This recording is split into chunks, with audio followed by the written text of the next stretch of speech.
नमस्कार दोस्तों, क्या हाल चाल आप सभी लोगों का। उम्मीद करता हूं आप सभी लोग सही होंगे। आज की इस वीडियो के अंदर हम बात करेंगे एसएससी जीडी कांस्टेबल की ज्वाइनिंग के वक्त आपको किन किन डॉक्यूमेंट्स की ज़रूरत पड़ेगी, कौन कौन से डॉक्यूमेंट्स आपसे मांगे जाएंगे। सो आज की वीडियो बहुत ज़्यादा इंपॉर्टेंट वीडियो रहने वाली है। आपको करना क्या है, बस वीडियो को एंड तक जरूर देखना है। तो चलिए बिना किसी देरी के वीडियो को स्टार्ट करते हैं। सबसे पहले अगर हम बात करें डॉक्यूमेंट्स में, तो सबसे पहले तो आपके जितने भी डॉक्यूमेंट लिए जाएंगे वो आपके ओरिजिनल सबमिट किए जाएंगे। ठीक है, ओरिजिनल डॉक्यूमेंट्स जो आप दोगे उनको वहां पर जमा कर लिए जाएंगे। और जहां पर आपका सिलेक्शन होगा, मान लो आपका बीएसएफ में हुआ है, आपका सीआईएसएफ में हुआ है, सीआरपीएफ में हुआ है, तो जहां पर आपका सिलेक्शन हुआ है वहां पर आपको क्या देना पड़ेगा, अपने डॉक्यूमेंट्स को वहां पर लेकर जाना पड़ेगा और वहां पर आपको डिपॉजिट करवाने पड़ेंगे। ठीक है, सो अगर हम बात करें फर्स्ट डॉक्यूमेंट की, तो फर्स्ट में आपको 10th की मार्कशीट, ठीक है, 10th की जो आपकी मार्कशीट है वो यहाँ पर आपको सबमिट करवानी पड़ेगी। ठीक है ना, तो 10th की मार्कशीट आप सभी के पास है। 10th से रिलेटेड चाहे आपकी मार्कशीट हो, उसके अलावा आपको एक स्कोर कार्ड दिया हो, आपके पास एक सर्टिफिकेट है, दो हैं, तीन है, जितनी भी हैं वो सारी चीज़ें आपको वहाँ पर जमा करवानी पड़ेंगी। ठीक है, चलिए अब सेकेंड नंबर पर बात करते हैं हायर एजुकेशन की। ठीक है, हायर एजुकेशन, अगर आपने कहा था कि मैंने कुछ हायर एजुकेशन में ग्रेजुएशन कर रखा है, पोस्ट ग्रेजुएट कर रखा है, तो आपको वहाँ पर उसके अकॉर्डिंग भी अपने डॉक्यूमेंट वहाँ पर जमा जो है वो करवाने पड़ेंगे। हालांकि जो ये भर्ती है एसएससी जीडी की, ये 10th के बेस पर है। ठीक है, 10th बेस पर है। सो अगर आप 10th की मार्कशीट भी दे देते हो और बाकी डॉक्यूमेंट्स अगर आप नहीं भी देते हो तो भी ज़्यादा इंपैक्ट वहाँ पर नहीं पड़ेगा, क्योंकि भर्ती जिसके बेस पर है वो डॉक्यूमेंट आपका वहाँ पर मस्ट होना चाहिए। ठीक है, तो अगर 10th की सर्टिफिकेट अगर आप देते हो तो 10th के बेस पर ही भर्ती थी, तो आपको वहाँ पर हायर एजुकेशन अगर आप नहीं भी दे पाते हो तो भी कोई दिक्कत आपको नहीं होगी। ठीक है, चलिए इसके बाद अगर हम बात करते हैं, थर्ड नंबर का होगा आपका डोमिसाइल। ठीक है, उसके बाद आपका हो गया डोमिसाइल सर्टिफिकेट।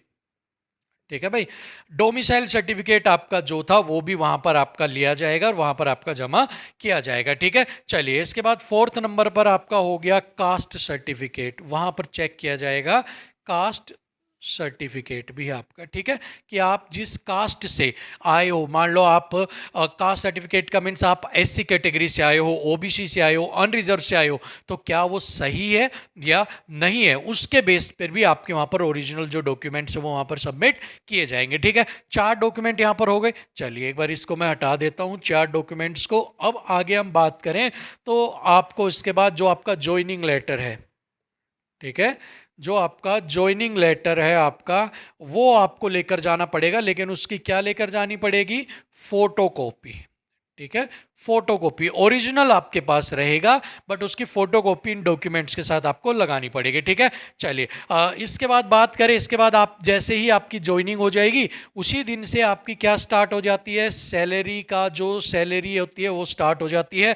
सो सैलरी लेने के लिए आपको पास बैंक होना चाहिए। ठीक है, सो बैंक का है आपके पास तो बैंक की पासबुक।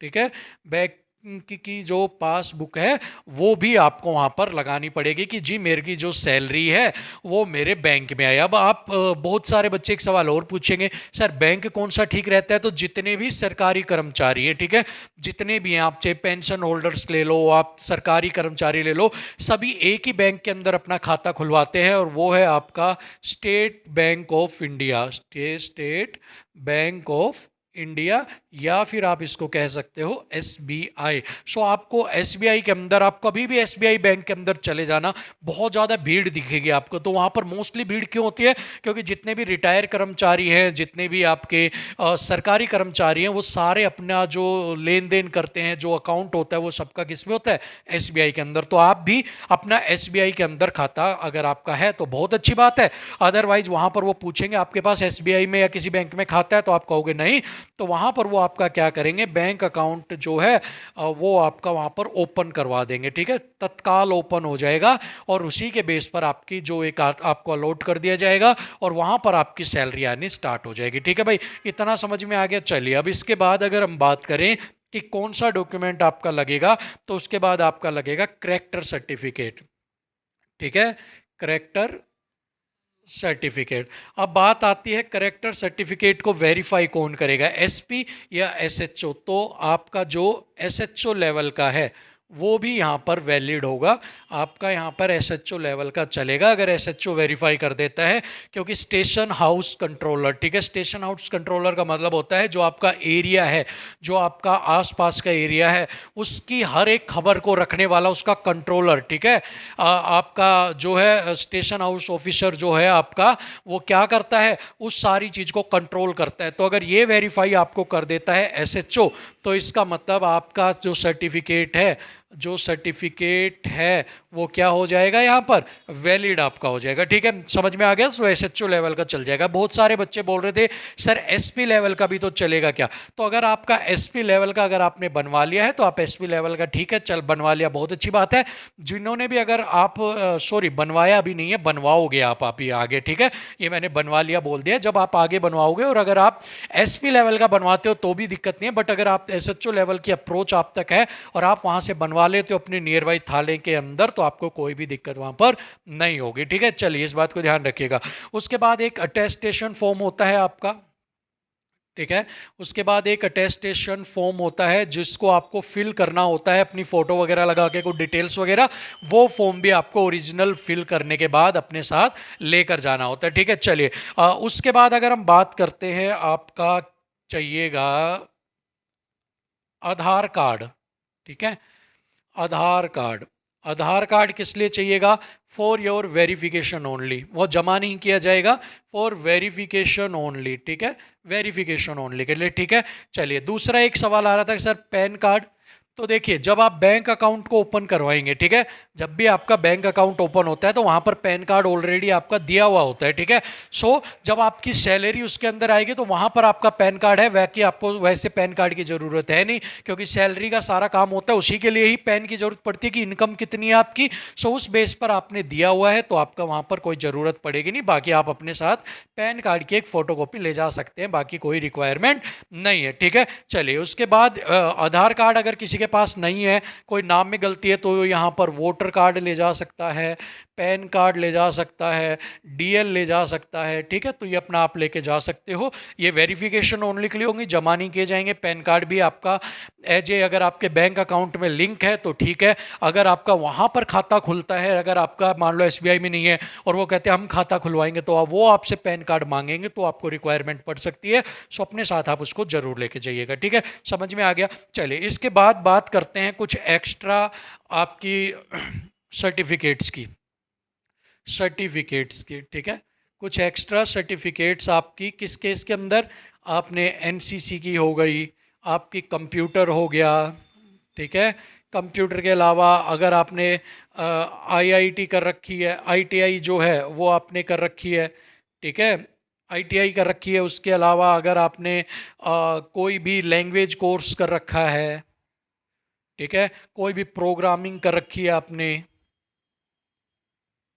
ठीक है, प्रोग्रामिंग के अलावा और भी जो भी आपकी ऐसी चीजें जो आपने कर रखी है और जो आपके साथ में सपोर्ट करती हैं आपको, उसका भी फायदा क्या होगा? देखिए मान लो आपको कंप्यूटर आता है, ठीक है, तो आपकी जो ड्यूटी है वो आपकी मान लो कहीं ऐसी जगह लगा दी कि वहां पर बाकी सारी जनरल ड्यूटी कर रहे हैं बट कंप्यूटर ऑपरेटर की जरूरत है, और ऐसे में अगर आपने लगाया कंप्यूटर तो आपकी बाहर फील्ड की नौकरी ना होकर आपकी ऑफिस ड्यूटी यहां पर लग जाएगी। आपको क्या कहेंगे, भाई तुम कंप्यूटर संभालो यहाँ पर, ठीक है। सो ऐसे में कई बार कुछ जगह ऐसे होते हैं, कुछ लोगों को पसंद होता है कि मैं फील्ड की नौकरी ना करूँ। फील्ड का मतलब है मान लो बॉर्डर की नौकरी आपकी, भाई मुझे बॉर्डर में सारे दिन नहीं खड़ा रहना, मुझे तो ऑफिस का काम चाहिए, पंखा चला के बैठूं। तो आपने अगर कंप्यूटर लगा रखा और ऑपरेटर की जरूरत भी है, सो वो आपको क्या कहेंगे, भाई कंप्यूटर ऑपरेटर, इसने सर्टिफिकेट दिए, इसको यहाँ पर एज ए कंप्यूटर ऑपरेटर लगवा दो।